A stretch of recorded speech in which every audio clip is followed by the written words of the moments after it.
In this video, we're going to talk about properties of exponents. Specifically, we're going to talk about what we do when we divide like bases.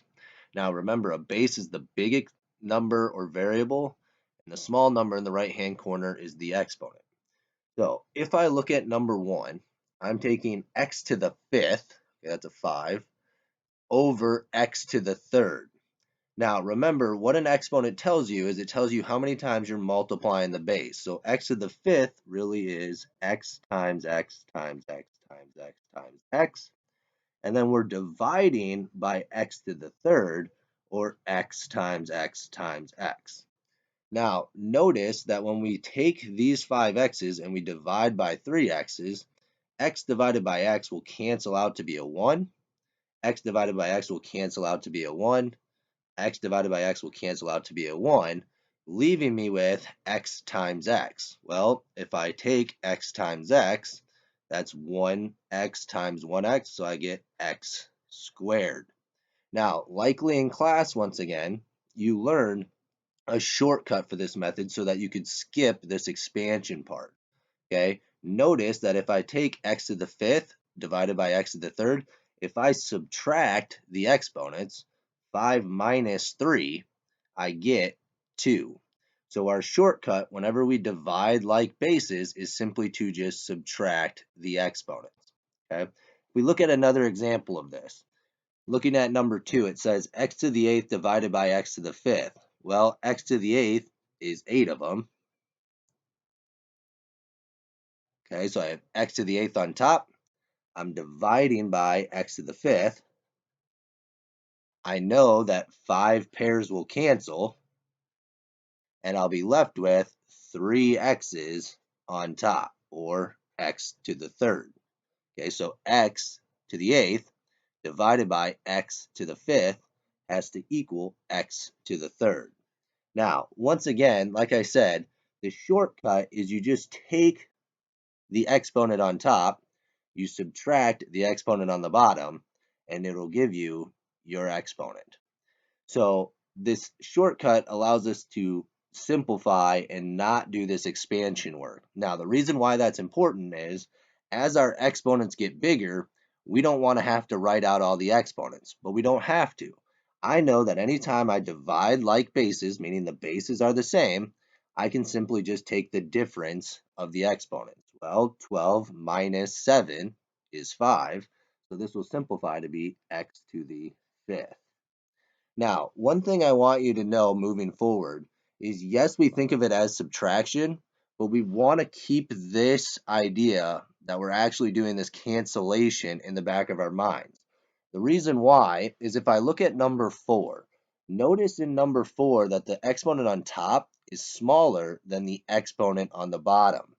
So when I'm doing these, I'm thinking of it like cancellation. I'm thinking back to this idea that if I take x to the 5th, I have 5 of them. And if I take x to the 7th, I have 7 of them. I know 5 pairs will cancel, and I'll be left with 2. The thing that I need you to see here, though, is where are those 2? Are they on the top of the fraction or on the bottom of the fraction? Notice that those extra 2 are not on the top of the fraction. When we look at number 2, if we go back to number 2, you'll see that those extra 3 were on the top, but here the extra 2 are on the bottom. So my answer, when I take x divided by x, that's a 1, so I get 1 over x squared. Okay, it's important to notice that where those extra ones are at. Okay, we can still skip this expansion piece though by using what we know. If I take 5 and 7, well, what's the difference between 5 and 7? Well, I know the difference is 2, right?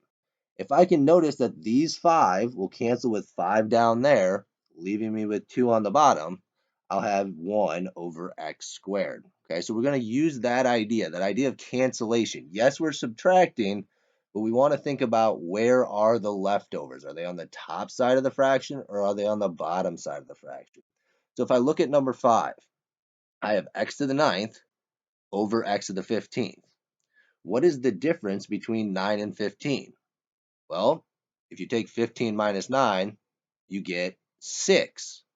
The question is, where are those 6? Are those 6 on the top of the fraction, or are those 6 on the bottom of the fraction? Well, if we think about it as cancellation, those 9 will cancel with 9 of the ones on the bottom, leaving me with 6 on the bottom. So I'll get 1 over x to the 6th. Okay, I'm still subtracting, so to speak, but I want to know, where are the leftovers? Are they on the top or are they on the bottom? So for example, if I look at number 6, I got x to the 7th divided by x to the 4th. Well, if I think about cancellation, the 4 on the bottom will cancel with 4 on the top, leaving me with 3 on the top. So I'm going to have x to the 3rd on top. If I look at the y's, okay, I got y to the 20th divided by y to the 25th. I know these 20 will cancel with these 20, leaving me with 5. I need to recognize that those 5 are leftovers on the bottom of the fraction. So I have y to the 5th on the bottom. Okay, so we are subtracting the two numbers, and then we are looking at to see, where are those leftovers? Are they on the top or on the bottom when we cancel? Okay, so let's say we look at number 7. Okay, in number 7, I have 3 variables. I have x, y, and z. Okay, remember, anytime you have a variable that doesn't have an exponent written up in the top right-hand corner, that really means it's to the first power. Okay, so we have x to the 9th, y to the 3rd, z to the 1st, and we're dividing by x to the 11th, y to the 2nd, z to the 5th. Now, when we do this, we're taking the difference of the exponents. So x to the 9th divided by x to the 11th has a difference of 2. And notice those extra 2, when I cancel, are going to be left on the bottom. So I'm going to get x squared on the bottom of the fraction. If I look at the y's, I have y to the 3rd divided by y squared. Well, these 2 will cancel with 2 on the top, leaving me with 1 on the top. Okay, so I'm going to have 1y on top.